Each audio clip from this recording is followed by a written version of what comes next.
বাড়িওয়ালার বাড়ি আছে, বাড়িওয়ালা নাই, গাড়ি পড়ে আছে, গাড়িওয়ালা নাই, দোকান পড়ে আছে, দোকানওয়ালা নাই।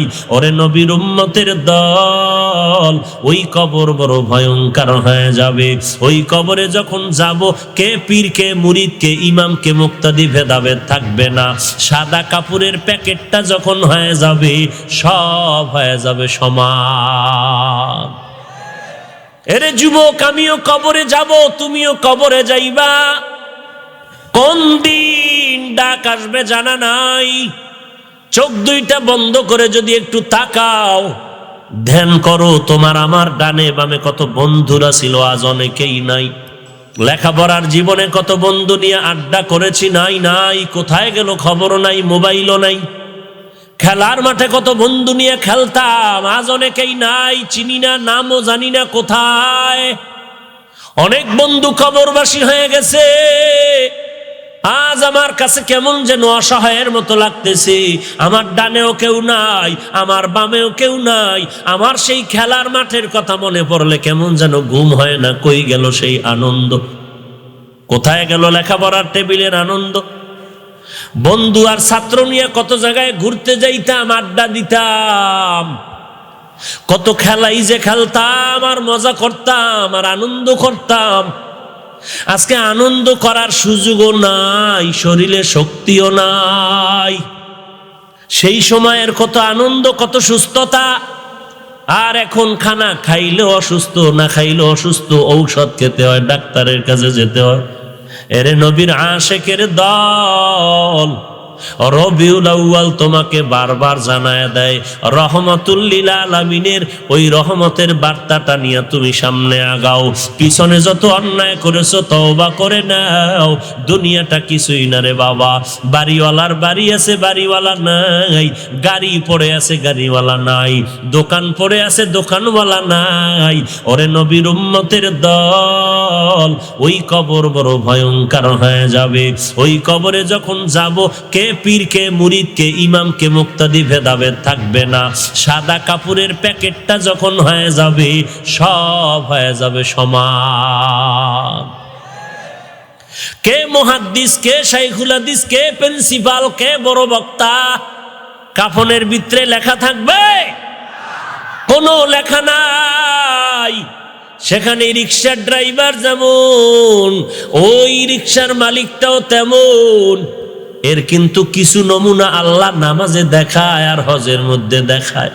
নামাজে দাঁড়াইয়া দেখছো, একই কাতারের মধ্যে এমপি সাহেব, এমপির পিএসও দাঁড়ায় গেল। কে গোলাম, কে মালিক, কোনো ভেদাভেদ নাই। আর ইমামতির মুসাল্লায় দাঁড়াইয়া যেই বান্দাটা নামাজ পড়ায়, কেউ জানে না তার বাড়ি কই, তার আব্বা আম্মা কেমন, ওর টাকা পয়সা কেমন আছে, বিল্ডিং আছে কি নাই, কোনো খবর নাই। অধিকাংশ গরিবের সন্তানেরা ইমামতির মুসাল্লায় দাঁড়াইয়া যখন নামাজে রুকুতে যায়, পেছনের এমপি সাহেব রুকু করে। যখন দাঁড়ায়, গরিবের কমান মতো মন্ত্রী এমপিরাও দাঁড়ায়। যখন সেজদায় যায়, কোটিপতিরাও ওই ইমামের কমান মেনে সেজদার মধ্যে চলে যায়। মাস্তানি করার কিছু থাকে না। আল্লাহ দেখায় দেয়, রে গোলাম, মরণের পরে কিন্তু এমন একটা অবস্থা হয়ে যাবে, মনে চাইলে লড়তে পারবি না, মনে চাইলে মাস্তানি করতে পারবি না। এরে বান্দা, তোর থেকে বড় বড় বড় বড় মাস্তান নমরুদ, হামান, কারুন, সাদ্দাত, ফিরাউন, এত বড় ক্ষমতাওয়ালা, আজকে তাকায় দেখ, তাদের একটা নাম নেওয়ার মানুষ এই জমিনের মধ্যে কোথাও নাই। সবাই ঘৃণা করে। ফিরাউন নামের কোনো বেঈমান আসেনি? নমরুদ নামের কোনো বেঈমান আসেনি? নাই। তাহলে তাদের এত ক্ষমতার ভ্যালু রইল কই? এত মাস্তানির ভ্যালু রইল কই? তাদের নাম নেওয়ার কেউ নাই। অথচ গরিবের সন্তান ওই চট্টগ্রামের আমানত শাহ রহমাতুল্লাহ আলাইহি, আজকে তার এত নাম, এত সুনাম। শাহজালাল, শাহপরান, খাজা মুঈনুদ্দিন চিশতি, বড় পীর আব্দুল কাদের জিলানী ওয়াইস করুনি রহমাতুল্লাহ আলাইহি, এরকম আল্লাহওয়ালা সাহাবায়ে কেরাম, আম্বিয়ায়ে কেরাম, এদের নামে মাদ্রাসা, এদের নামে সন্তানের নাম, এদের নামে মসজিদ হচ্ছে, এদের নামে দোয়ার অনুষ্ঠান চলতেছে, বড় পীরের নামে ওয়াজ মাহফিল। আরে বান্দা, চলতেছে চলতেছে, এত সুনাম, এত সুনাম। ভারতের মধ্যে তাকায় দেখো এমন একটা হিন্দুর অন্তরে মোহাব্বত নাই খাজা মঈনুদ্দিনের প্রতি। এরে নবীর উম্মতের দল, এটা টাকার জোরে হয় না, ক্ষমতার জোরে হয় নাই, এগুলো হয়েছে রাহমাতুল লিল আলামিনের আদর্শের কারণে। তো হামসিরাতে মুস্তফা দর তামামি হালে উকুন ইত্তেবায়ে সুন্নতে খায়রুল বাশার গিরে লাজিম তাবয়াবি আয় পেশা। এরে যুবক আল্লাহর গোলাম, ও বৃদ্ধ বাবাজি, ও পর্দার আড়ালের মা, কিসের পাগলামিতে পড়েছ রে মা? তুমি আজকে সম্মান পাওয়ার জন্য মার্কেটে দৌড়াও, বেপর্দায় চলতেছো, অথচ তোমার সম্মান যে পর্দার ভেতরে কি পরিমাণ তুমি জানো না। তুমি হাফেজে কোরআনের মা, তুমি আলেম ওলামাদের মা, তুমি নবী রাসূলদের মায়ের মতো মা, তুমি সাহাবায়ে কেরামের মায়ের সমতুল্য মা। তোমার এত সম্মান, তুমি ফাতেমা রাদিয়াল্লাহু আনহার মতো একজন নারী, খাদিজাতুল কুবরা রাদিয়াল্লাহু আনহার মতো একজন নারী। ওরে আম্মা জান, কিসের টাকার পাগল হয়েছো? ফেরাউনের থেকে টাকা তো তোমার স্বামীর হয়। ফেরাউনের মতো টাকা আছে নাকি স্বামীর? এরে আম্মা জান, ফেরাউনের এত টাকা, এত ক্ষমতা, অথচ তার স্ত্রীর নাম কি? আসিয়া। আল্লাহর এমন পাগল হয়ে গেলেন, আল্লাহর মোহাব্বত অন্তরে এমন ভাবে জমা করলেন। আমার নবী যখন মেরাজে যায়, জমিনের মধ্যে যাওয়ার সময় জান্নাতের ঘেরান নাকে আসলো। নবী বলেন, জিবরাইল, জান্নাতের ঘেরান কোথায় পাইলাম? নবীকে জিবরাইল আমিন ডাক দিয়া কয়, পয়গম্বর, ফেরাউনের স্ত্রী আসিয়া যেই কবরের মধ্যে আছে, ওইখান থেকে জান্নাতের ঘেরান পাওয়া যায়। এরে পর্দার আড়ালের মা, কেমনে বুঝাইব রে মা? ভালো করে বালিশে মাথা লাগাইয়া চিন্তা করিও। ফেরাউনের এত ক্ষমতা, দুনিয়া ব্যাপী এত ক্ষমতা দাপট, সেই ফেরাউনের স্ত্রী আল্লাহর এত গোলাম হইয়া কবরে গেলেন। কিয়ামতের দিন এই আসিয়া হবে আমার আখিরি নবীর মোহাব্বতের স্ত্রী। বড় আফসোস। এরে পর্দার আড়ালের মা, আমরা কোরআন পড়ে ঠকি নাই, মাদ্রাসায় পড়ে ইজ্জত নষ্ট হয় নাই, কোরআন পড়ে ইজ্জত নষ্ট হয় নাই। ও আম্মা জান, সারা বাংলাদেশ খুঁজে দেখেন, একটা ছাত্র পাবেন নিজে মাদ্রাসায় পড়ার কারণে না খাইয়া অসম্মানে রাস্তায় রাস্তায় ভিক্ষা করে, একজনও পাবেন নাকি? আম্মা জান, হয়তো বলবেন ইমামতি করে 5,000 টাকা 10,000 টাকা আমরা বেতন পাই, আর আপনার স্বামী ডান হাতে সরকারি বেতন খায় 30, টেবিলের তলে মানুষের লাত্তি মাইরা টাকা নেয় আরো 50,000। এই 70-1 লাখ টাকা যে পায়, আমি আপনাকে আল্লাহর কসম দিয়া বুঝাইতে পারবো না রে মা। ওদের কোটি টাকার থেকে আমগো হালাল ইমামতির 5,000 টাকায় বরকত অনেক বেশি। এরে পর্দার আড়ালের মা, নবীজির কন্যা ফাতেমা রাদিয়াল্লাহু আনহা জান্নাতের নারীদের সরদারিনী যিনি হবেন, সেই ফাতেমার কত ভয়। নবীজি ডেকে বলেন, ইয়া ফাতেমাতু আনকিজি নফসাকে মিনান নার। এই ফাতেমা, জাহান্নামের আগুন থেকে বাঁচাইয়া নিজেকে কবরে যাও, কারণ কবর একটা ভয়ঙ্কর আযাবের গর্ত। ওখানে কারো কপালে লেখা থাকবে না কে পীর, কে মুরিদ, কে ধনী, কে গরিব, কে শিক্ষিত, কে অশিক্ষিত, কে মালিক, কে গোলাম, কে রাজা, কে প্রজা।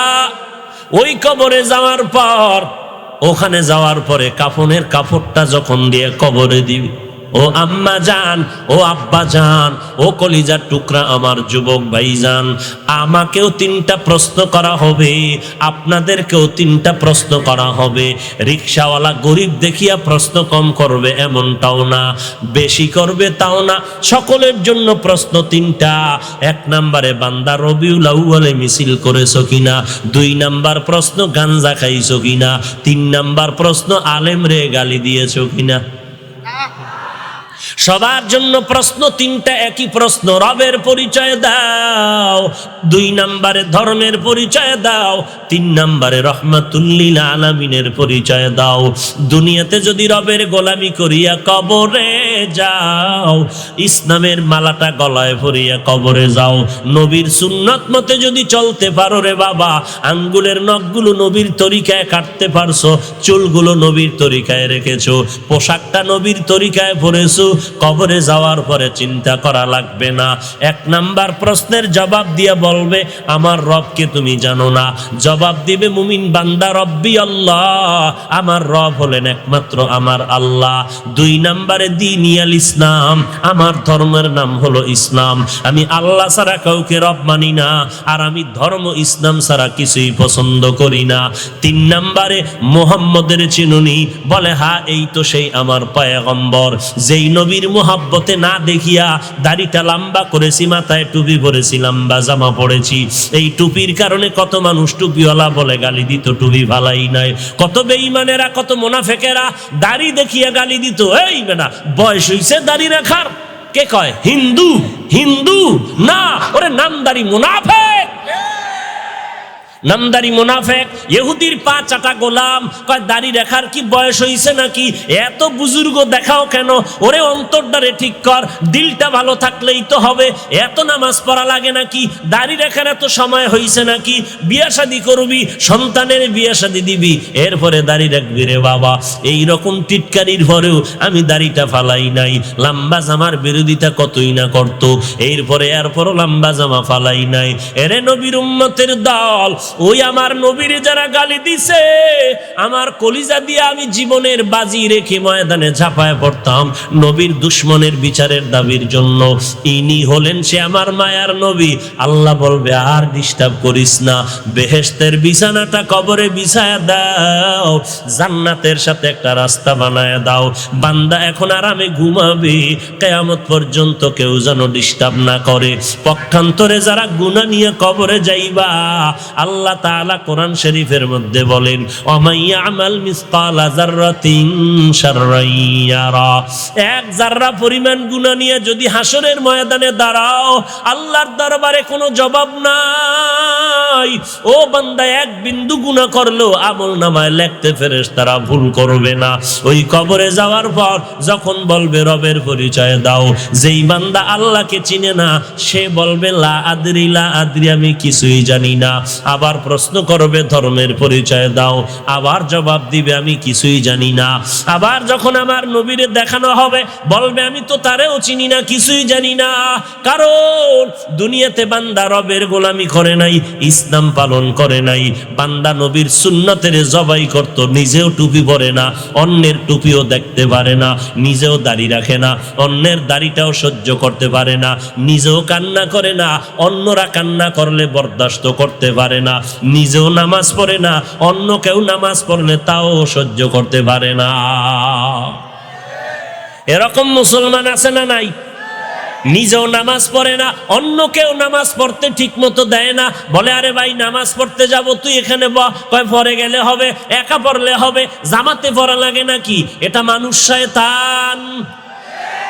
নামাজ নিজেও পড়ে না, অন্য কেউ পড়তে দেয় না। ওরে বাড়ির মালিক, কত মানুষ কান্না করে হুজুর মন চায় ওয়াজ শুনছি দিলটা নরম হয়ে গেল, ফজরের নামাজটা মসজিদে গিয়ে আদায় করব, কপাল বড় খারাপ, বাড়িওয়ালা গেটের চাবি দেয় না, ফজরে মসজিদে যাইতে পারি না। তোমার বিল্ডিং 100 বছর থাকবে, অপেক্ষায় থাকো।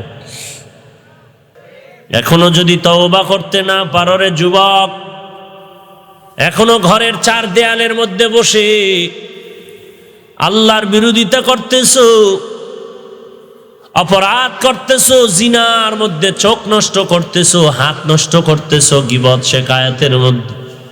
ক্যারাম বোর্ড খেলা বন্ধ করো নাই, তাস খেলা, জুয়া খেলা, লুড্ডু খেলা বন্ধ করনি। মোবাইলটা ওপেন করিয়া চার্জ থাকে না বিদায় চার্জারের সাথে লাইন লাগায় মোবাইল চালাও আর গেমস খেলো। আর বাবার টাকা নষ্ট করতেছো, নিজের খানার টাইম নাই, ঘুমের টাইম নাই, মা বললে মাকে গালি দাও। এখনো যদি তওবা না করো, অপেক্ষায় থাক, এমন একটা সময় আসবে কান্না করিয়াও সেই গনিমতের সময় আর খুঁজে পাবি না। দুনিয়াও ধ্বংস, তোমার পরকালও ধ্বংস। আল্লাহ বিপদ দিলেন তওবা করার জন্য। আল্লাহ বলেন তওবা কর, গুনাহ ছাড়। বিপদ দিয়েছি আমি আল্লাহ, 1 সেকেন্ডের মধ্যে আমি তোর বিপদ থেকে তোরে হেফাজত করব। দেখো না তাকাইয়া, তুই না একদিন অসুস্থ হয়ে গেলি, তোর ঠান্ডা লাগছে, গলা ব্যথা করে, মাথা ব্যথা করে, জ্বর আসছে। তোর বাড়ির পার্শ্বের একটা লোক সামান্য জ্বর আসার পরে মরে গেল। ডাক্তার বলল করোনার রোগী। একই রোগ তোরে দিয়া আমি আল্লাহ তোরে আবার সুস্থ করে দিলাম। আমি আল্লাহ তোরেও নিয়ে যেতে পারতাম। আমি আল্লাহ তোরে বাঁচায় দিয়া বুঝায় দিলাম তোর হায়াত ওদিন শেষ, নতুন করে বাঁচায় দিলাম, তোর বোনাস হায়াত দিয়ে দিলাম। এই হায়াতটা তুই মাস্তানি করিস না, চালাকি করিস না, তওবা কর, আমি আল্লাহর ইবাদত কর। কারণ আমি আল্লাহ তোরে বড় আদর করে বানাইছি। আমি চাই না তুই জাহান্নামের আগুনে জ্বলবি রে বান্দা। কারণ সূর্যের গরম তুই সহ্য করতে পারো না, বরফের ঠান্ডা তুই সহ্য করতে পারো না, সূর্যের গরমটা তুই কেমন করে সহ্য করবি? তুই ঘুমাইতে গেলে একটা খাট লাগে, বড় লাগে, এক খাটে 2 জন ঘুমাতে পারো না, জায়গা কম। কিন্তু আমি জানি ওই কবরে যাওয়ার পরে তুই ছোট্ট জায়গায় শুইতে পারবি না, কষ্ট হবে। আমি আল্লাহ দুনিয়াতে তোর জন্য নেক আমলের রাস্তা খুলে দিলাম। আমল নিয়ে যদি কবরে যেতে পারো, মুনকার নাকিরের সওয়ালের জবাব দেওয়া মাত্র তোর ওই কবরটা 3.5 হাত থাকবে না। আমি আল্লাহ জান্নাতের সাথে রাস্তা করিয়া এমন তোরে আরামের ঘুম দিব, কিয়ামত পর্যন্ত জান্নাতের বাতাসে তুই আরামে ঘুমায় থাকবি। আমি আল্লাহ তোর উপরে এত মায়া করলাম, কারণ আমি আল্লাহ যদি একটু স্বার্থের দিকে তাকাইতাম, 1 ঢোক পানিও পান করার সুযোগ তোকে দিতাম না। দেই নাই, অন্য নবীর উম্মতের দেই নাই। নিষেধ করছি গুনাহ করবি না, করছে তো চেহারা পাল্টায় দিছি। কিন্তু মুহাম্মদের উম্মত আমি সেই আল্লাহ কিন্তু আছি। পাওয়ার আমার কোনো লোভ একটু মাত্র স্লো হয়ে যায় নাই। একটা ল্যাংড়া বসিয়া নমরুদের ধ্বংস করেছি, ফেরাউনের লোহিত সাগরে চুবাইয়া ধ্বংস করেছি। ওরা ছিল জগতের পরাশক্তি, টাকার অভাব নাই, ক্ষমতার অভাব নাই। সারা দুনিয়ার বর্তমানের সব ক্ষমতা এক পালায় ওজন দিলে নমরুদের সমান হবে না, সাদ্দাদের সমান হবে না, কারুনের সমান হবে না, ফিরআউনের সমান হবে না, আবু জাহাল আবু লাহাবের সমান হবে না। আল্লাহ বলেন ওই আল্লাহ কিন্তু আমি এখনো আছি। আমি আল্লাহ তোরে ধরতে তো সময় লাগে না। তাদের হায়াত ছিল অনেক বছর, দীর্ঘ বছর হায়াত পাইতো। তোদের হায়াত 60 বছর থেকে 70-এর কোঠার মধ্যে গড়ে। আমি আল্লাহ ধরলে তো ধরতে পারি, ধরি না কেন? এক জায়গায় তুই ধরা, তুই আমার। আমি আল্লাহ যেই নবীর আশেক, ওই নবী মুহাম্মদের তুই উম্মত। আমার নবীরে যে আমি এত মোহাব্বত করি, ওই নবীর উম্মতেরও আমি বেশি মায়া করি। না হয় তুই যে আকাম করো, তোরে সাইজ করতে তো আমার কিচ্ছু লাগে না। তোরে শুধু আমি বুকে ব্যথা উঠাইয়া দিব, হঠাৎ করে তোর মা চিল্লায় বলবে নাই, শেষ, তোর জীবনটা ধ্বংস হয়ে যাবে। কেউ কান্না করে আর ধরে রাখতে পারবে না। নোয়াখালীর আম্মা জানের ইজ্জত রক্ষায় ধর্ষকের বিরুদ্ধে কথা কও। তোর এই যুবক বয়সে তুই কতটা মেয়ের জীবনের উপরে হামলা করেছ, তোর আব্বা আম্মা জানে না, কিন্তু আমি আল্লাহ তো জানি।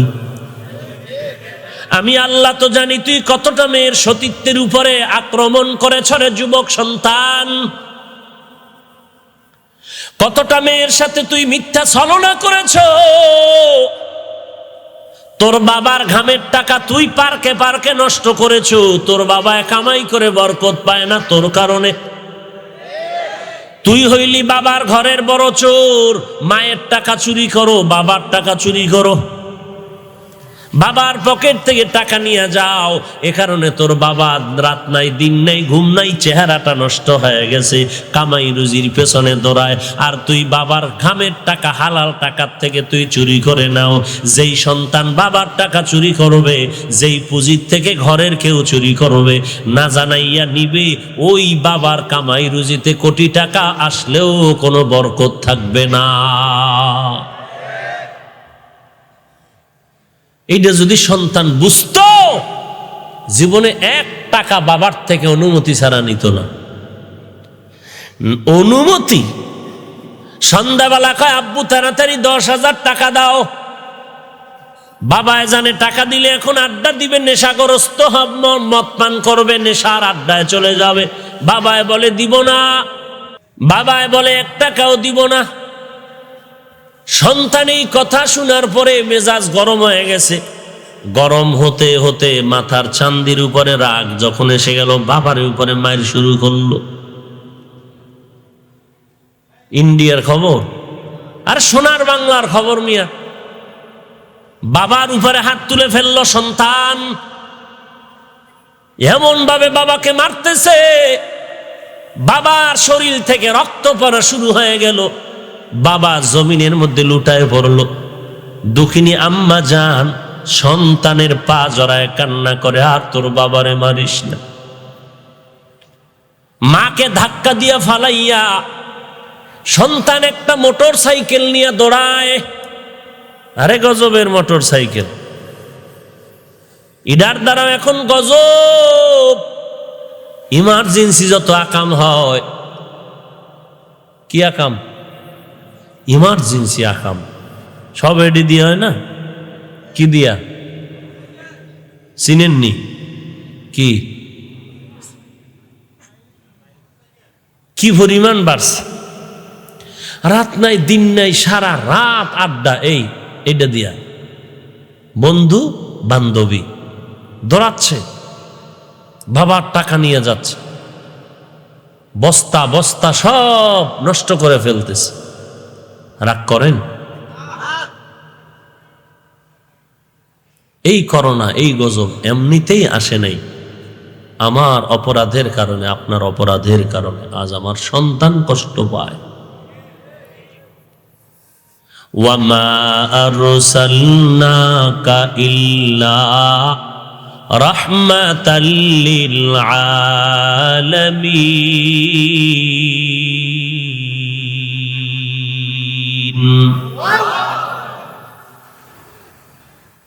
আল্লাহ বলেন, আমি নবীকে পাঠাইলাম তোমাদের জন্য, আলামিনের জন্য রহমত। নবী একটা উড়ন্ত পাখির জন্য রহমত, গর্তের পিপিলিকার জন্য রহমত। যে কারণে গর্তের পিপিলিকা আমার নবীর মোলাকাতের জন্য পাগল, গর্তের একটা সাপ আমার নবীজির মোলাকাতের জন্য পাগল, জঙ্গলের হরিণ আমার নবীর মোলাকাতের জন্য পাগল। নবী আমার কেমন রহমত! আঙ্গুলির ইশারা করলেন, চাঁদ দুখণ্ড হয়ে গেল। এরপর চাঁদ কাঁপতেছে, মনে হয় যেন কান্নার আওয়াজ। এই চাঁদ এমন কেন করো? বলে নবীর আদেশটা যথাযথ পালন করতে পারলাম কিনা সেই ভয়ে আছে। কেমন একজন নবী পাইলি রে বাঙালি মুসলমান, চিনলি না, কপাল খারাপ। অথচ ওই নবীরে চিনতে গিয়া কত বেঈমান কালেমা পড়ে মুসলমান হয়ে গেল, হিন্দু মুসলমান হয়ে গেল, বৌদ্ধ মুসলমান হয়ে গেল। টঙ্গীর ময়দানে যখন ইজতেমা হয়, নব মুসলিমদের আলাদা তাবু আছে, ওখানে গিয়া দেখবেন কি পরিমাণ বিধর্মী মুসলমান হয়ে কোরআন পড়তেছে, নামাজ পড়তেছে। কিন্তু বড় কপাল খারাপ, মুসলমানের ঘরে জন্ম নিয়ে চিনতে পারলাম না নবী আমার কেমন। যে নবীর ঘাম মোবারক থেকে মেশকের ঘ্রাণ, যে নবীর চেহারা মোবারকের দিকে তাকাইলে ক্ষুধা নিবারণ হয়ে যায়, যে নবী রাস্তা দিয়া চলতে থাকলেন অন্ধকার আলোকিত হয়ে যায়, মেঘের খণ্ড ছায়া দেয়, সূর্যের তাপ যেন নবীরে কষ্ট না দেয়। ওরে নবীর উম্মতের দল, আজকে সেই নবীর উম্মত হইয়া টুপি পরলাম, দাড়ি রাখলাম, লম্বা জামা পরলাম, মাদ্রাসায় পড়লাম, কোরআন পড়লাম, হাদিস পড়লাম, সরকারি কোনো সার্টিফিকেট নাই, সরকারি কোনো চাকুরিও নাই রে বাবা, না খাইয়া তো মরি নাই। আল্লাহর শুকর হাজার বার, এই নবীর আদর্শের কারণে আমরা দুনিয়াতেও বাদশাহ, পরকালেও বাদশাহ। तो को जाओ सुन्नते अहमद को जाबा मोहम्मद कैबुअद निस्बतुरा हम सुरातो हम सिराते मुस्तफा दर तमामी हाले उकुन इत्तिबा इत्तिबाए सुन्नते खैरुल बशार गिरे लाजिम ताबुयाबी ऐ पेसार। ओ गो नबीर उम्मतेरा होए আজি দিশাহারা, কোরআন হাদিসের চলো, কোরআন হাদিসের চলো, যখন যাহা চায় মনে, নবী বিনে কে তরবে পুলসিরাত মিজানে, নবী বিনে কে তরবে পুলসিরাত মিজানে। চলো চলো চলো মুমিন, চলো নবীর সন্ধানে, নবী বিনে কে তরবে পুলসিরাত মিজানে, নবী বিনে কে তরবে পুলসিরাত মিজানে। খারাপ লাগে? ভাল লাগে তো গান শোনো কেন? যুবক, মোবাইলটা ওপেন করে যদি আজ ডান দিকে ঢুকতি, বাম দিকে না যাইয়া ইউটিউবের মধ্যে যদি আল্লাহওয়ালাদের বয়ান শুনতি, কোরআনের তেলাওয়াত শুনতি রে যুবক, চোখের পানি পড়া শুরু হয়ে যেত। কোন একটা সময় না জানি অন্তর এমন হয়ে যেত, কান্না করে বলতি আর জীবনে নামাজ বাদ দিব না। তোর মতো বহু যুবক কাছে এসে মাথাটা নত করে বলে, হুজুর একটু দোয়া করে দেন। কি করো? বলে আমি কলেজে পড়ি, মাথায় টুপি দাড়ি আর লম্বা জামা, কেন কলেজে বাধা কি দেয় না? বলে হুজুর কেউ বাধা দেয় না, বরং শিক্ষকেরা মিছি হাসি দেয়, আবার দোয়া করে, মেয়েরা পর্যন্ত ধন্যবাদ জানায়। সবাই বলে খবরদার, ওর সাথে কেউ দুষ্টামি আর চালাকি করবি না, ও একটু আল্লাহর দিকে ভক্ত হয়ে গেছে, ওর ইবাদতের মধ্যে কেউ ডিস্টার্ব করবি না।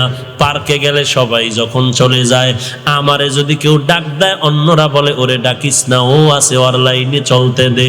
হুজুর আলহামদুলিল্লাহ, আজকে টুপিদারির কারণে, নবীর সুন্নতের কারণে কলেজের ভেতরে মেয়েরাও আমাকে শ্রদ্ধা করে এবং ওস্তাদরাও, শিক্ষকেরাও অন্তর ভরে দোয়া করি।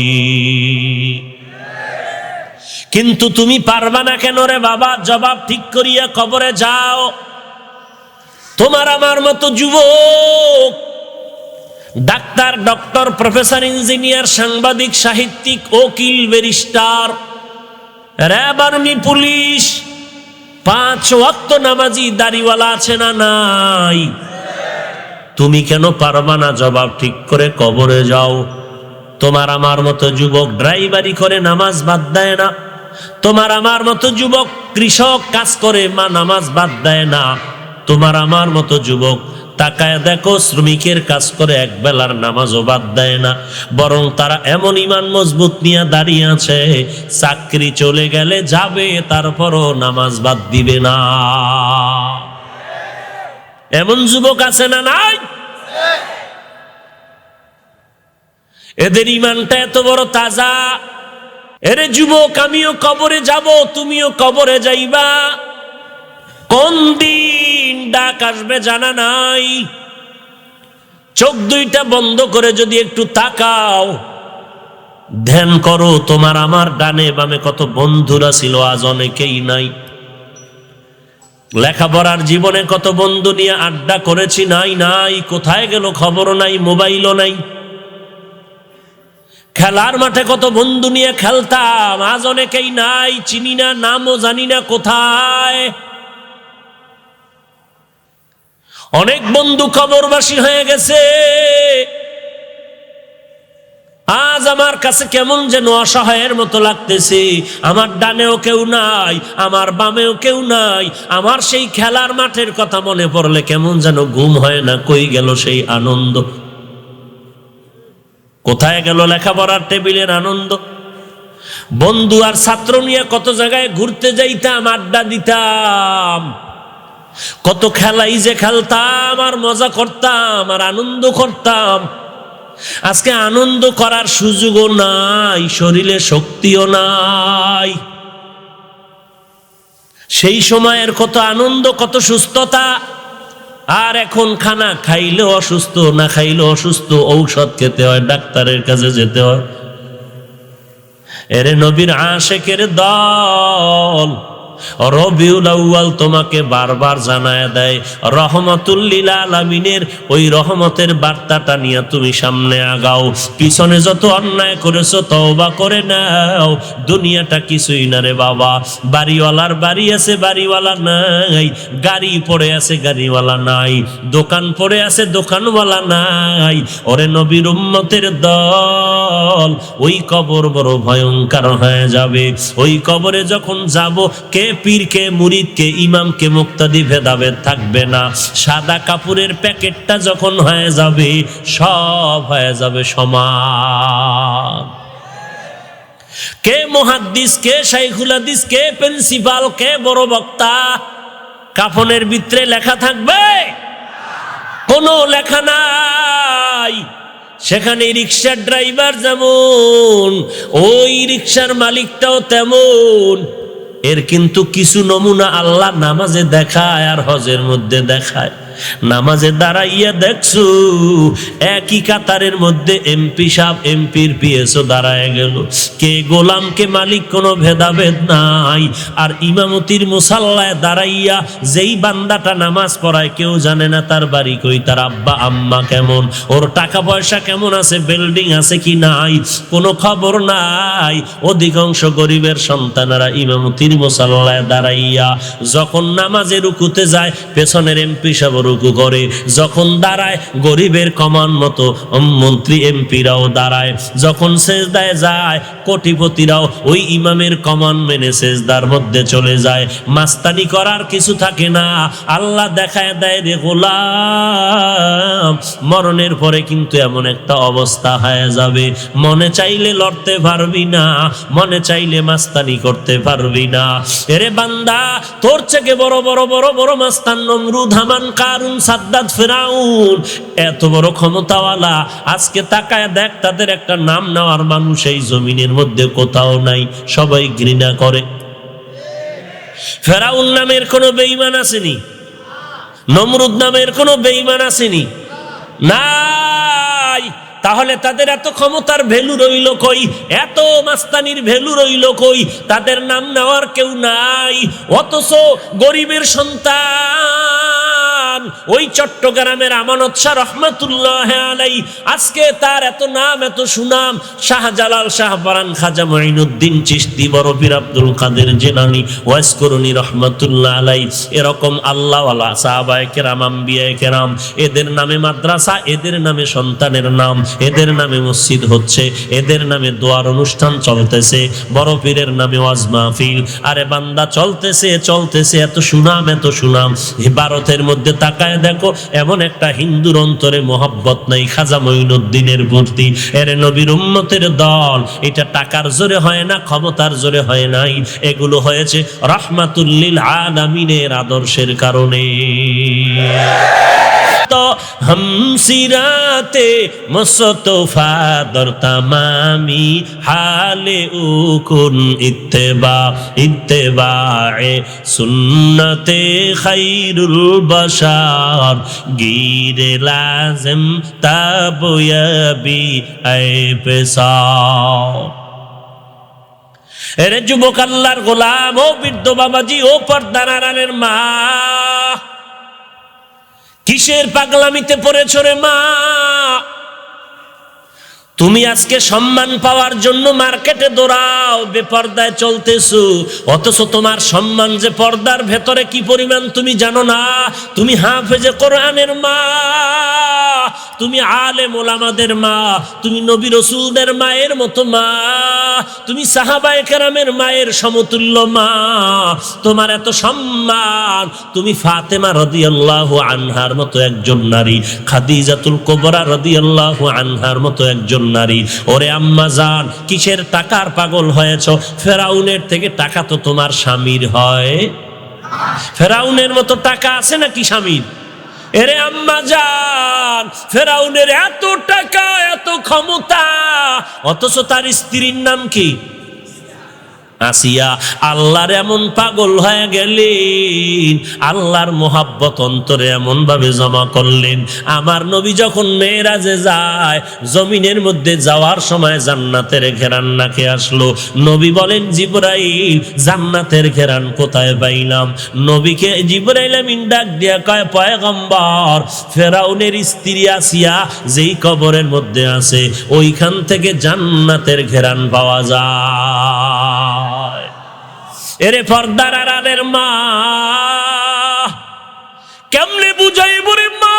ভালো করে বালিশে মাথা লাগাইয়া চিন্তা করিও। ফেরাউনের এত ক্ষমতা, দুনিয়া ব্যাপী এত ক্ষমতা দাপট, সেই ফেরাউনের স্ত্রী আল্লাহর এত গোলাম হইয়া কবরে গেলেন। কিয়ামতের দিনে আসিয়া হবে আমার আখিরি নবীর মোহাব্বতের স্ত্রী।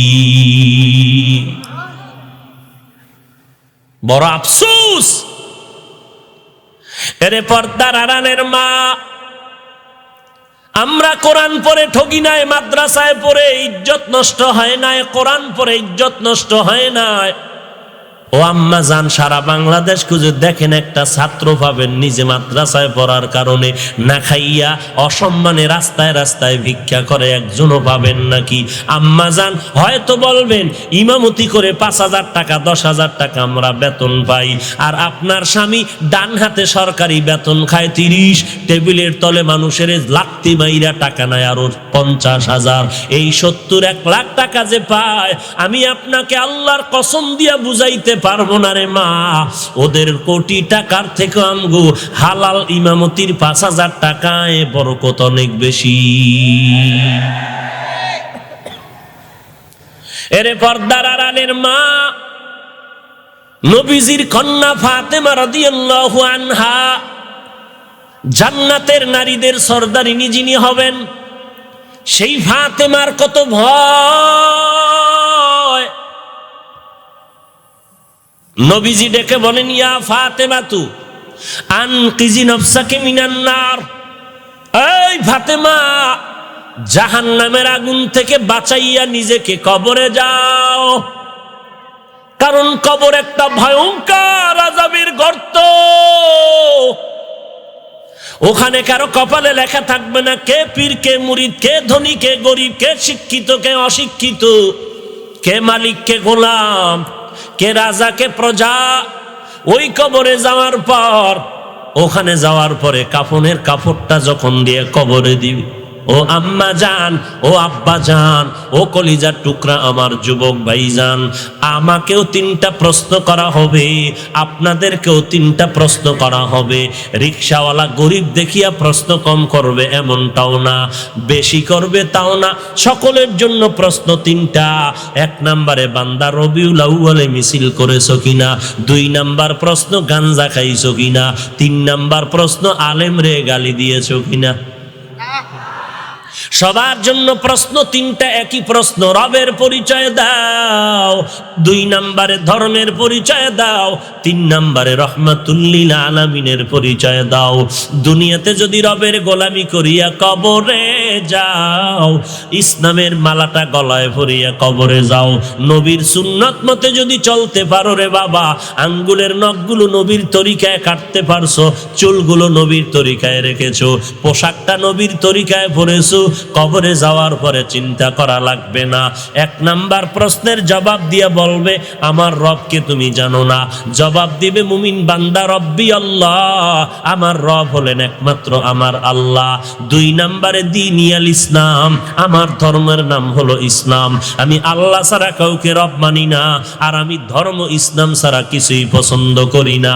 3 নাম্বারে মুহাম্মদের চিনুনি, বলে হ্যাঁ এই তো সেই আমার পয়গম্বর, যেই নবীর মুহাব্বতে না দেখিয়া দাড়িটা লম্বা করেছি, মাথায় টুপি পরেছি, লম্বা জামা পড়েছি, এই টুপির কারণে কত মানুষ টুপিওয়ালা বলে গালি দিত, টুপি ভালাই নাই। কত বেঈমানেরা, কত মুনাফিকেরা দাড়ি দেখিয়া গালি দিত, এই বেটা বয়স হইছে দাড়ি রাখার, কে কয় হিন্দু, হিন্দু না, ওরে নামদারি মুনাফিক, নামদারি মুনাফিক, ইহুদির পা চাটা গোলাম, কয় দাড়ি রাখার কি বয়স হইছে নাকি, এত বুজুর্গ দেখাও কেন, ওরে অন্তরটারে ঠিক কর, দিলটা ভালো থাকলেই তো হবে, এত নামাজ পড়া লাগে নাকি, দাড়ি রাখার এত সময় হইছে নাকি, বিয়া শাদী করবি, সন্তানের বিয়া শাদী দিবি, এরপরে দাড়ি রাখবি রে বাবা। এই রকম টিটকারির পরেও আমি দাড়িটা ফালাই নাই, লম্বা জামার বিরোধিতা কতই না করত, এরপরও লম্বা জামা ফালাই নাই। এরে নবীর উম্মতের দল, ওই আমার নবীর যারা গালি দিছে, আমার কলিজা দিয়ে আমি জীবনের বাজি রেখে ময়দানে ঝাঁপায় পড়তাম নবীর দুশ্মনের বিচারের দাবির জন্য। ইনি হলেন সে আমার মায়ার নবী। আল্লাহ বলবে আর ডিস্টার্ব করিস না, বেহেশতের বিছানাটা কবরে বিছায়া দাও, জান্নাতের সাথে একটা রাস্তা বানায় দাও, বান্দা এখন আরামে ঘুমাবে, কিয়ামত পর্যন্ত কেউ যেন ডিস্টার্ব না করে। পক্ষান্তরে যারা গুনাহ নিয়ে কবরে যাইবা, আল্লাহ তাআলা কোরআন শরীফের মধ্যে বলেন ওমাইয়া আমাল মিসকালা যাররাতিন শাররান ইয়ারা, 1 যাররা পরিমাণ গুনাহ নিয়ে যদি হাসরের ময়দানে দাঁড়াও, আল্লাহর দরবারে কোনো জবাব নাই। ও বান্দা 1 বিন্দু গুনাহ করলো আমলনামায় লিখতে ফেরেশতারা ভুল করবে না। ওই কবরে যাওয়ার পর যখন বলবে রবের পরিচয় দাও, যেই বান্দা আল্লাহকে চিনে না সে বলবে লা আদরি, লা আদরি, আমি কিছুই জানি না। আবার প্রশ্ন করবে ধর্মের পরিচয় দাও, আবার জবাব দিবে আমি কিছুই জানি না। আবার যখন আমার নবীরে দেখানো হবে বলবে আমি তো তারেও চিনি না, কিছুই জানি না। কারণ দুনিয়াতে বান্দা রবের গোলামি করে নাই, ইসলাম পালন করে নাই, বান্দা নবীর সুন্নতের জবাই করত, নিজেও টুপি পরে না, অন্যের টুপিও দেখতে পারে না, নিজেও দাড়ি রাখে না, অন্যের দাড়িটাও সহ্য করতে পারে না, নিজেও কান্না করে না, অন্যরা কান্না করলে বরদাস্ত করতে পারে না, নিজেও নামাজ পড়ে না, অন্য কেউ নামাজ পড়লে তাও সহ্য করতে পারে না। এরকম মুসলমান আছে না নাই? নিজেও নামাজ পড়ে না, অন্য কেউ নামাজ পড়তে ঠিক মতো দেয় না, বলে আরে ভাই নামাজ পড়তে যাব, তুই এখানে কয় পরে গেলে হবে, একা পড়লে হবে, জামাতে পড়া লাগে নাকি? এটা মানুষ শয়তান। নামাজ নিজেও পড়ে না, অন্য কেউ পড়তে দেয় না। ওরে বাড়ির মালিক, কত মানুষ কান্না করে হুজুর, মন চায় ওয়াজ শুনছি দিলটা নরম হয়ে গেল, ফজরের নামাজটা মসজিদে গিয়ে আদায় করব, কপাল বড় খারাপ, বাড়িওয়ালা গেটের চাবি দেয় না, ফজরে মসজিদে যাইতে পারি না। তোমার বিল্ডিং 100 বছর থাকবে, অপেক্ষায় থাকো। নিজের চুলায় আগুন চলতেছে, ভাড়াটিয়ার চুলায় আগুন নাই। নিজের ঘরের পানি চলতেছে, ভাড়াটিয়ার ওযু করার পানি নাই। আসেনি? তোমার বিল্ডিং 1000 বছর থাকবে, এই ভাড়াটিয়ার বড়দোয়ার 1000 বছর থাকবে, আর তুমি মরবাই না। লজ্জা না থাকলে আর কি বললে মানুষ ঠিক মতো রাস্তায় চলবে? জুলুমের আর কি লাইন আছে এই জমিনে? একটা সেক্টর পাবেন না যে জুলুম নাই। সবগুলো বলতে গেলে মোনাজাতের পর যাওয়া যাইব না, ধাক্কার কারণে। সব অপরাধী, সবাই দোষী, বলবে কে? যেখানে আঙ্গুল দেন ইশারা দেন, সেখানেই জুলুম। আল্লাহ হেদায়েত দান করে। আরে যুবক, আল্লাহর গোলাম, তওবা করে নাও।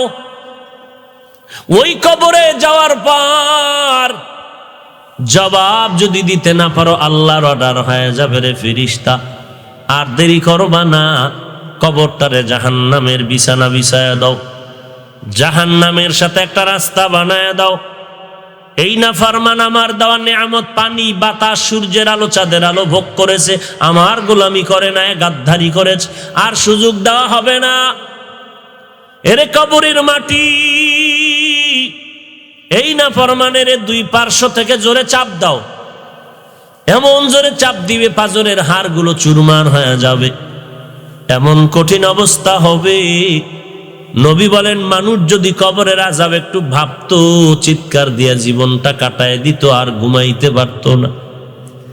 জাহান্নামের আযাব কত ভয়ঙ্কর, এই আয়াতগুলো নবী যখন নামাজে তেলাওয়াত করতেন, চোখের পানিতে সারা রাত চলে যাইত, নিজেও কানতেন, সাহাবায়ে কেরামেরও কান্না। এখনো ইউটিউব খুইলা দেখো, ওই মক্কার ইমাম কোরআন পড়ে নামাজের ভিতরে, নিজেও কান্দে, মুক্তাদিরাও কান্না করে। চোখের পানির কারণে তেলাওয়াত আর সামনে আগায় না। ওরে কোরআনের তেলাওয়াতে যদি মানুষের কান্না আসতে পারে, আর ওই কোরআনের আয়াতের অর্থ কইরা যদি কোনো আল্লাহওয়ালা মানুষের জাহান্নামের বয়ান করতে শুরু করে, ওই ময়দানে মানুষ কেন চিল্লাইবে না, লাফাইবে না, কান্না করবে না? এইটা যারা বুঝে না, এদের বেতের বাড়ি দিয়াও বোঝানো যাবে না। ও ভাই, কোরআনের আয়াত পড়লে যদি মানুষের কান্না আসে, ফোফাইয়া কান্দে ইমাম সাহেব, তো সেই কোরআনের হাকিকতের তরজমা নিয়ে যদি কেউ আলোচনা করে, হাকিকত নিয়ে যদি বয়ান করে, তো যারা জাহান্নামের ধ্যান করবে নামাজিরা, এরা তো বুক ফেটে চিল্লাইবে। ওই মুনাফিক ইসলামের দুশ্মনেরা দেখতে নারী চলন বাঁকা, চর্মনাইরে ঠেকানোর আর লাইন পায় না, তো উজানিরে আর বাতিল করার লাইন পায় না, তো লাফায় কেন, চিল্লায় কেন? আছে না নাই? লাফায় কেন? তুই বয়ানে ব, আমার বয়ানে ডেলি ব, চরমনার পীরের বয়ানে তুই এক সপ্তাহ ব, তো টের ভাবি লাফ কি জিনিস, তোর কলিজার থেকে আওয়াজ হবে। বাহ মুনাফিক, তুই বসে দেখ, পুলিশে ফিডাইতেছে, কান্না নাই। কি ফিডান্ডা ফিডাইতেছে পুলিশে আসামিরে, হারামও সহে বানি নেই। আর এখানে বয়ান চলতেছে, 200 হাত দূরের থেকে যুবক চিৎকার করে কান্না করতেছে। এটা চাকরিখানি মনে করেছ? নিমক হারাম কোথাকার মুসলমানের দুশ্মন। কোরআন শরীফ বলে কান্না কর, হাদিস বলে কান্না কর। চোখের পানি জাহান্নাম হারাম করে দেয়। কপাল পরা নিজেও কাঁদে না, অন্যের চোখের পানি সহ্য করতে পারে না। নিমক হারাম কোথাকার। মানুষ কান্না করতেছে জাহান্নামের ভয়ে, আর এই মুনাফিকের গোষ্ঠী ট্রল করতেছে এটাকে নিয়ে, সমালোচনা করতেছে এই মুনাফিকের গোষ্ঠী। মানুষ কাঁদতেছে জাহান্নামের ভয়ে, গুনাহের ভয়ে, আর এই মুনাফিক এটাকে নিয়ে তামাশা করতেছে। আমরা তো সব সময় বলি, ইচ্ছা করে যদি কেউ মানুষকে দেখানোর জন্য চিৎকার দেয়, 7000 বছর জাহান্নাম, কবিরা গুনাহ। এগুলো তো আমরা বলি। চোখের পানি এত সহজ? নামাজ নাই, তাহাজ্জুদ নাই, কান্না নাই। আর যারা তাহাজ্জুদ পড়বে, এদের চোখে পানি থাকবেই। যারা কন্ট্রোল করতে পারে আলহামদুলিল্লাহ, অনেকে কন্ট্রোল করতে পারে না, তখন সে চিৎকার দেয়। অনেকের বাবা মারা যায় না, কেউ বয়ে বয়ে একটা রুমাল চোখে দিয়া করে কান্না করে, আর একজনে গড়াগড়ি খাইতেছে মাটির। কি ব্যাপার? কয়ের বাপ মারা গেছে। আমার বাবাও তো মারা গেছে, আমি তো এরকম কান্দি নেই। ওই যুবক কান্না করে বেকারার হয়ে গেছে, জামা কাপড়ে ধুলা বালু কাদা লাগায়া কান্না কে দেখে, গলা ভেঙে গেছে, চিৎকার করে কাঁদে। মিথ্যা বলছি? বলবেন ও কাফের হয়ে গেছে না? ওরে ও তো জানে এত চিল্লায় কান্না ঠিক না, কিন্তু কন্ট্রোল করতে পারে নাই। ব্যাপারটা তো এমন, ব্যাপারটা তো আর কিছু না। আমরা তো বলি কন্ট্রোল করলে সওয়াব বেশি, কাউকে দেখানোর জন্য চিল্লাইলে কবিরা গুনাহ, 7000 বছর জাহান্নাম। কেউ চুপে চুপে কাঁদতেছে, কেউ কন্ট্রোল করতে পারে না, চিল্লাইতেছে। তুমি কপাল পরা সমালোচনা করো কেন? তোমার ভাই তো সে মুসলমান, তোমার ভাই তো, তোমার তো ভাই সে। তোমার দাড়ি নাই, তার তো দাড়ি আছে। তোর টুপি নাই, তার তো টুপি আছে। তোর পাগড়ি নাই, তার তো পাগড়ি আছে। তুই পর্দা করো না, সে তো পর্দা করে। এই সমালোচক, মুনাফিক, তোমার তো দাড়ি নাই, টুপি নাই, ওর তো দাড়ি আছে, টুপি আছে, পর্দা করে, হারাম খায় না, সুদ খায় না, ঘুষ খায় না, তাহাজ্জুদ মিস করে না। ওই লোকটা তো সেই লোক। আর তোমার তো দাড়ি নেই, টুপি নেই, নামাজ নাই, পর্দা নাই, হালাল নাই, হারাম নাই। তুই সমালোচনা করলে কি, না করলে কি? লোকটা কাঁদতেছে জাহান্নামের ভয়ে, আল্লাহ মাফ করে দাও, আল্লাহ মাফ করে দাও। আর তুমি করো সমালোচনা আর বলো সরমনাই কাফের, উজানি কাফের। তো মগের মুল্লুক পাইছ।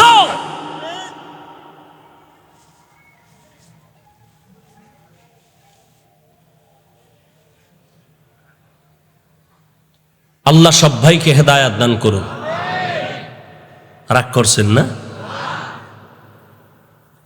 আরে মানুষের চোখের পানি দরকার। ঘরে ঘরে ঘরে ঘরে মহামারী, গুনাহের সয়লাব। এই করোনায় মানুষ গুনাহ ছাড়ে না। ক্যারামবোর্ড খেলা চলতেছে, তাস খেলা চলতেছে, লুড্ডু খেলা চলতেছে, জুয়া খেলা চলতেছে।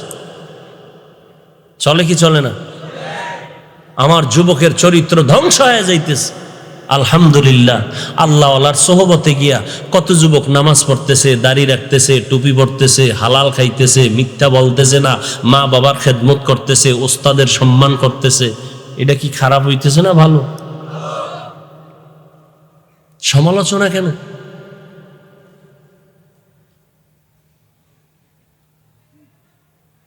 আল্লাহ আল্লাহ সবাইকে মাফ করে দেন।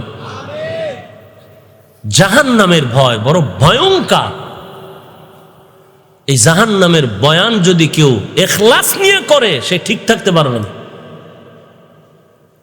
জাহান্নাম, আধা মিনিট একটু জাহান্নাম নিয়ে ভাবিয়েন, বালিশে মাথা লাগায় বাতিটা নিবাইয়া, যে আসলে তো হুজুরদের কথা কি কমু, কোরআন হাদিসের কথাই তো কয়। তাহলে আসলে জাহান্নামটা কেমন? কোরআনের বাংলা ব্যাখ্যা আছে না, তাফসির আছে না, মাঝে মাঝে পড়েন। আল কারিআতু মাল কারিআ ওয়া মা আদরাকা মাল কারিআ ওয়াইলুল লিকুল্লি হুমাযাতিল লুমাযা আল্লাযী জামাআ মালাহু ওয়া আদ্দাদা ইয়াহসাবু আন্না মালাহু আখলাদা কাল্লা লা ইউনবাযান্না ফিল হুতামা ওয়া মা আদরাকা মাল হুতামা নারুল্লাহিল মুকাদা আলহাকুমুত তাকাসুরু হাত্তা যুরতুমুল মাকাবির আরাআইতাল্লাযী ইউকাযযিবু বিদ্দীন আম্মা ইয়াতাসাআলুন আনিন নাবাইল আযীম আল্লাযী হুম ফীহি মুখতালিফুন। আছে না কোরআনে? লা উকসিমু বিয়াউমিল কিয়ামা ওয়া লা উকসিমু বিন নাফসিল লাওয়ামা। এভাবে কোরআনের জাহান্নামের আয়াতগুলো পড়ো, বাংলা তরজমা দেখো, দেখবা জাহান্নাম কত ভয়ঙ্কর। এক জাররা পরিমাণ গুনাহ নিয়ে যদি বান্দা কবরের দেশে যাও, দুই পার্শ্বের মাটি এমন জোরে চাপ দিবে, ওই কবরের আযাবের বড় ভয়ে নবীর চোখে বাণী। ওসমান রাদিয়াল্লাহু তাআলা আনহু জান্নাতের 10 জন সাহাবীদের মধ্যে 10 জন সাহাবা জান্নাতের গ্যারান্টি টিকিট পাইছেন দুনিয়াতে জিন্দা হালাতে। এর মধ্যে চতুর্থ, তৃতীয় হলেন হযরত কে? ওসমান। জান্নাতের টিকিট পাইয়াও ওসমান কাঁদতেছেন, কবরের সামনে দিয়ে হাউমাউ করে কাঁদতেছেন। ও ওসমান, আপনার নামে না জান্নাতের টিকিট, আপনি কেন কাঁদতেছেন হাউমাউ করে? বলে জাহান্নামের ভয়ে কাঁদতেছি। মরণের পরে প্রথম ঘাঁটি হলো কবর। এই জায়গায় গিয়া যদি আমি ধরা খেয়ে যাই, আমার সামনে কোনো আর উপায় থাকবে না। ওরে নবীর উম্মত, 10 জন সাহাবাদের মধ্যে 1 নম্বরে কে? আবু বকর। নামাজে দাঁড়াইয়া হাউমাউ করে কাঁদতেছেন। মায়ার নবী বলেন, আবু বকর নামাজে বসে কাঁদলেন কেন? আবু বকর কান্না করে বলেন, পয়গম্বর আমি কাপড়ের ব্যবসা করি, আমি কাপড়ের দোকান দেই। এক মহিলা আইসা আজকে একটা কাপড় ফিরাইয়া টাকা নিয়ে গেল। আমি বললাম, আম্মা জান দোকান থেকে কাপড় নিয়ে ফেরত দিলেন কেন? বলে পছন্দ হয় নাই। আমার বড় ভয় লাগছে কিয়ামতের ময়দানে যেদিন আল্লাহ আমাকে হাজির করবে, আল্লাহ যদি বলে, আবু বকর আমার জান্নাতটা পাওয়ার জন্য তুমি কি আমল করেছো? আমি যদি বলি, আল্লাহ নামাজ পড়েছি, কোরআন তেলাওয়াত করেছি, জিকির করেছি, পর্দা করেছি, রে আল্লাহ তুমি আমাকে মাফ করে দাও। আল্লাহ যদি বলিয়া ফেলে, আবু বকর তোমার নামাজ রোজা ইবাদত আমি মাওলার কাছে পছন্দ হয় নাই, তোমার জান্নাত তোমার আমার জান্নাত দিয়া দাও, তোমার আমল তুমি নিয়ে যাও। সেদিন আমি আবু বকরের কি উপায় হবে এই ভয়ে আমি নামাজের মধ্যে কান্না শুরু করে দিয়েছি। এরে নবীর উম্মতের দল, জান্নাতের টিকিট পাইয়া আবু বকর যদি কাঁদতে পারেন, ওমর যদি কান্না করতে পারেন, ওসমান যদি কান্না করতে পারেন, সাহাবায়ে কেরাম যদি কান্না করতে পারেন, ওরে বান্দা তুমি চোখ দুইটা বন্ধ করে তাকায় দেখো, তোমার আমলনামায় গুনাহের কোনো শেষ নাই রে বাবা। ওই গুনাহ নিয়ে যদি কবরে যাও, আজকে সূর্যের গরম সহ্য করতে পারি না, একটা বেতের আঘাত যদি হাতের মধ্যে দেয় বড় ব্যথা লাগে, সহ্য করতে পারি না। কিন্তু কবরে যাওয়ার পরে গুনার কারণে দুই পার্শ্বের কবরের মাটির চাপ কেমন করে সহ্য করবি রে যুবক? ওই কবরে জাহান্নামের গরম সহ্য করার শক্তি থাকবে না রে বাবা। যতই বাহাদুরি করো না কেন, একটু নিজেরে নিজে চিনো, নিজেরে বুঝাও। দলাদলি বুঝি না, কোনো ব্যক্তির বুঝা বুঝি না। নাজাতের জন্য কবরের তিনটা প্রশ্ন ঠিক করে যেতে হবে। নবীর আদর্শ না মানিয়া নাজাত পাওয়ার কোনো উপায় নাই রে বাবা। নবীর সুন্নতের মালাটা গলায় লাগাও। এরে আল্লাহর বান্দা, পায়ে হাত রেখে বলি, পাও দুইটা যদি আগাইয়া দাও, আমি পায়ে হাত রেখে বলি তওবা করো। চোখের পানি ছেড়ে কান্না করো রে বাবা। নিজের চোখে যদি পানি না থাকে, ডানে বামে তাকায় দেখো কার চোখের কোঠায় পানি আছে। একটু পারলে হাতটা বাড়াইয়া দোয়া নাও, কারণ দুনিয়ার ঘরে আগুন লাগলে পানি ছাড়া যেমন ঠান্ডা করা যায় না, ওরে জাহান্নামের আগুন যদি তোমার আমার গুনার কারণে জ্বলিয়া থাকে, ওই জাহান্নামের আগুন চোখের পানি ছাড়া ঠান্ডা হবে না রে যুবক। এই ময়দানে এমন যুবক আছে অনেকের মা নাই, বাবা নাই, অন্ধকার কবর থেকে দোয়ার অপেক্ষায় আছে রে বাবা। ওই মা বাবার জন্য চোখের পানি ছেড়ে দোয়া করো। যেই মা বাবা কত কষ্ট করে আমাকে লালন পালন করে বড় করেছে, ওই মা বাবা আজকে অসহায় কবরে পড়ে আছে। একদিন তুমি আমি অসহায়ের মতো পড়ে থাকবো। আমার হাতের কামাই করা টাকা পয়সা বাড়ি গাড়ি সব দুনিয়াতেই পড়ে থাকবে। সাদা কাপড়ের প্যাকেট হওয়ার আগে আল্লাহর কাছে মাথা নত করে তওবা করো। আল্লাহ, এই ঢাকার শহরে আমার মতো গুনাহগার কেউ নাই। আমার গুনার খবর তুমি জানো, আমার আব্বা আম্মা ভাই বোন কেউ জানে না। আমার মতো গুনাহগার এই জমিনে আর কেউ হতে পারে না। গুনাহের কারণে আমার হাত না পাক, আমার জিহ্বা না পাক, আমার জবানটা না পাক, আমার চোখ না পাক, আমার অন্তর না পাক। ও আল্লাহ, তুমি মাফ করে দাও। জীবনে আর গুনাহ করব না, নামাজ ছাড়ব না, বেপরদায় চলবো না, মা বাবারে কষ্ট দিব না, আলেম ওলামাদের বিরোধিতা করব না, আল্লাহ কান্নার বিরোধিতা করব না, নবীর সুন্নতের বিরোধিতা করব না, নবীর তরিকায় চলবো, জবান দিয়া গালি দিব না, কারো গীবত শিকায়াত করব না, দেশের বিরুদ্ধে জাতির বিরুদ্ধে কোনো ষড়যন্ত্র করব না। আল্লাহ গো, তুমি আমাদের তওবা করার তৌফিক দান করে দাও, তওবার উপরে মজবুত হয়ে চলার তৌফিক দান করো, আমিন। আলহামদুলিল্লাহি রাব্বিল আলামিন, ওয়াসসালাতু ওয়াসসালামু আলা সাইয়্যিদিল আমবিয়া ওয়াল মুরসালিন ওয়া আলা আলিহি ওয়া আসহাবিহি আজমাইন। ইয়া আরহামার রাহিমিন, ইয়া আরহামার রাহিমিন, রব্বিরহামহুমা কামা রাব্বায়ানি সগীরা। আল্লাহুম্মা ইন্না নাউযু বিকা মিনাল বারাসি ওয়াল জুনুনি ওয়াল জুযামি ওয়া মিন সাইয়্যিল আসকাম রব্বানা আতিনা ফিদ দুনিয়া হাসানাহ ওয়া ফিল আখিরাতি হাসানাহ ওয়া কিনা আযাবান নার। ও আল্লাহ, তাকায় দেখেন এই ময়দানে আপনার কত আশেক পাগলেরা হাত তুলেছেন রে আল্লাহ। আয় আল্লাহ, বসার জায়গা নাই, দাঁড়ায় দাঁড়ায় কথাগুলো শুনলে। আয় আল্লাহ, সারা দুনিয়ার মানুষ আজ আতঙ্কিত, চোখে পানি, কামাই রুজি বন্ধ, ব্যবসা বন্ধ, চাকরি বন্ধ, সন্তান নিয়ে কত মানুষ কত অসহায়ের মতো পড়ে আছে। ও আল্লাহ, মেহেরবানি করে সারা দুনিয়ার মহামারীর থেকে এই জাতিকে